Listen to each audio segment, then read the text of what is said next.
نبی کریم صلی اللہ علیہ وسلم کو 3 چیزیں بہت پسند ہیں. اگر محبت ہے تو ان 3 چیزوں سے ہمیں محبت کرنی پڑے گی. نمبر 1 پر حضور فرمایا کرتے تھے حدیث ہے حبب الیہ من الدنیا ثلاث، دنیا کی 3 چیزیں مجھے بڑی پیاری ہیں. نمبر 1 پر کہتے تھے طیب و خوشبو لگانا. خوشبو میرے نبی کو بہت پسند ہے، جبکہ نبی کا پسینہ خوشبو سے کئی گنا زیادہ مہکا کرتا ہے. ایک مرتبہ حضور حضرت انس کے گھر چمڑے کے بستر پہ لیٹے تھے، پسینہ بہا، لنگی پہنے تھے، بدن سے پسینہ بہا. ایک صحابیہ عورت ام سلیم پہنچی اور پسینہ پہنچ کے شیشے میں رکھنے لگی. حضور نے فرمایا ام سلیم ما تفعلی یا ام سلیم، ام سلیم کیا کر رہی ہو؟ قالت نجعل عرقک فی طیبنا، فرمایا آپ کا پسینہ ہم لے جا کر اپنے خوشبو میں ملایا کرتی ہیں. یہ حضور کے زمانے کے صحابہ کی عورتوں کا عشق کہ نبی کا پسینہ خوشبو لے کے گئی. نبی کا پسینہ مدینے میں ایک لڑکی کی شادی ہوئی، دلہن بنی، تو ام سلیم نے عطر نہیں لگایا بلکہ اس دلہن کو نبی کا پسینہ لگایا. تو جب نبی کا پسینہ لگایا تو لکھا ہے کہ وہ دلہن زندگی بھر مہکی. تو سبحان اللہ، زندگی بھر مہکی نبی کے پسینے کی برکت سے. پھر اس سے جو لڑکے پیدا ہوئے وہ بھی مہکے زندگی بھر. پھر لڑکوں کے لڑکے پیدا ہوئے وہ بھی مہکے. روایتوں میں ہے کہ 7 نسلوں تک نبی کے پسینے سے اس کی اولادیں مہکتی رہی. یہ نبی کا پسینہ. آج امت بہت کہا تھا ہم انسان بھلا ہی اپن پسینہ کوئی کے لگائی تھے تو چپل تو پہنے کے لیے. نبی کا پسینہ.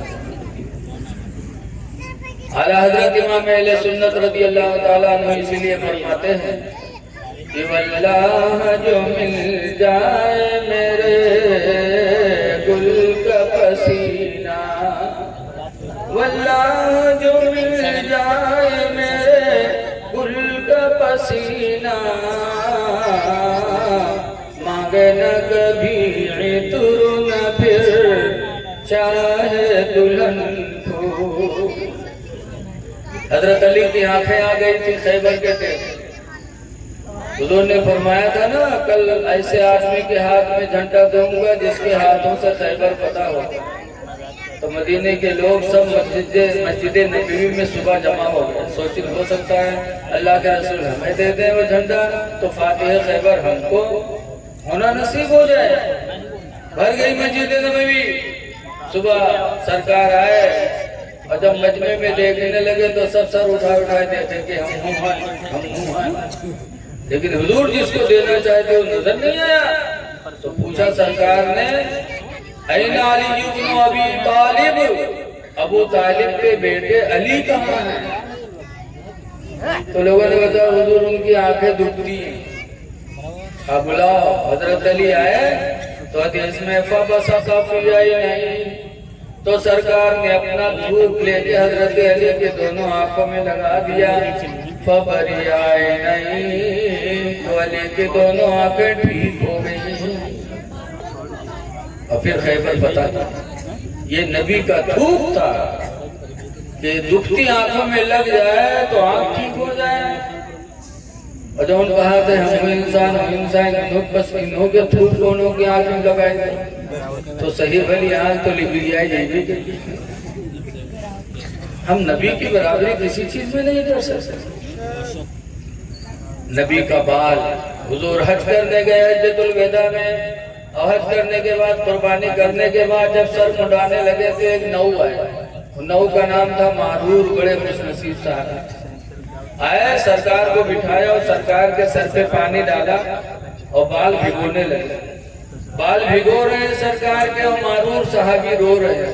حضور نے فرمایا معرور رو رہے ہو؟ کہا اپنے نصیب پہ رو رہا ہوں، اپنی خوش قسمتی پہ رو رہا ہوں. کیا بات؟ کہا مجھ سے بڑا خوش نصیب کون ہوگا کہ آج میرے دونوں ہاتھوں میں امام الانبیاء کا سر موجود ہے. میرے ہاتھوں میں نبی آخری زمان کا سر مبارک موجود ہے. مجھ سے بڑا خوش نصیب کون ہوگا؟ اور اس کے بعد جب بال بنانے لگے تو سرکار کے حج میں سرکار کی بیوی حضرت ام سلمہ بھی تھی۔ آج کل تو مہروے مرد کے ساتھ نہیں جاتے، بہت جب کہیے تو کہیے تم جا، تم کا مر بھی مولانا جنت دیتے ہیں چلے جاؤ، مہروے نہیں جاتے کہ مال کم ہو تو۔ نیپال گنج ایک جلسے میں گئے، بھٹا والے تھے، تو جلسے میں بلایا، ہمارا نمبر 3 بجے آیا، لیتے رہنے سے 2:30 بج گئے تو ایک بڑھیا کا دیکھا کھدر دوبارہ باہر ہے، انگنا باہر ہے، سب جن برتن کھائے گئے رہے ہیں، گلاس اٹھا کھائے رکھتے۔ تو ہم پوچھیں بوڑھی ماں آپ کہاں رہتی ہو؟ دنیا ملاس سنا تھا، تم گلاس پٹو رہا تھا، کہاں رہا تھا؟ کہیں مولانا بھیا جو تو حج کرے بڑھو جاتا، ان کے ہم بیوی ہوئی، تم کا تم ہو جاتا ہو، نہ ہی مولانا بھیا ہم بیمار ہیں، چل پھر پیت نہیں ہے تو بڑھو جاتے ہم نہیں دیتے، ہم کہیں توبہ توبہ، 3 بجے تھے دنیا میں نیند آئے گا، تم کا نہیں نیند آئی ہے، تم خدر دوبری گھومت ہو کہ کونے کو گلاس غائب نہ ہو جائے، اور اللہ کے گھر نہیں جا سکتے۔ خوش نصیب ہے عورت جو اپنے شوہر کے ساتھ مکہ مدینہ کا سفر کرتی ہے۔ حضرت ام سلمہ رسول اللہ صلی اللہ علیہ وسلم کے ساتھ جب سرکار کے بال مبارک بننے لگے تو ام سلمہ کہتے ہیں کہ ہر صحابی دوڑ کے سرکار کے بال کو اپنے ہاتھ میں لینے لگے، نبی کے کسی بال کو صحابہ نے زمین پہ نہیں گرنے دیا۔ ام سلمہ کہتے ہیں میں بھی دوڑی، کچھ بال حضور کے میرے بھی آئے۔ ام سلمہ کہتے ہیں کہ ان بالوں کو میں مدینہ لے کر آئی، پھر مدینے میں ایک شیشی کے اندر ان بالوں کو رکھ کے گھر میں رکھ دیا، پھر جب مدینے میں کوئی بیمار ہوتا تو پانی میں وہ شیشی ڈبو دیتی، پھر وہ پانی میں بیمار کو پلا دیتی، تو اللہ تعالیٰ نبی کے روئے مبارک کی برکت سے بیمار کو شفا عطا فرما دیتا۔ یہ نبی کا بال مبارک ہے، ہم نبی کی برابری کہاں کر سکتے ہیں؟ اللہ نے ان کا مرتبہ بہت بلند فرمایا، اسی لیے اعلیٰ حضرت امام اہل سنت رضی اللہ تعالیٰ عنہ فرماتے ہیں کہ عرش کے عقل دنگ ہے، چرخ میں آسمان ہے،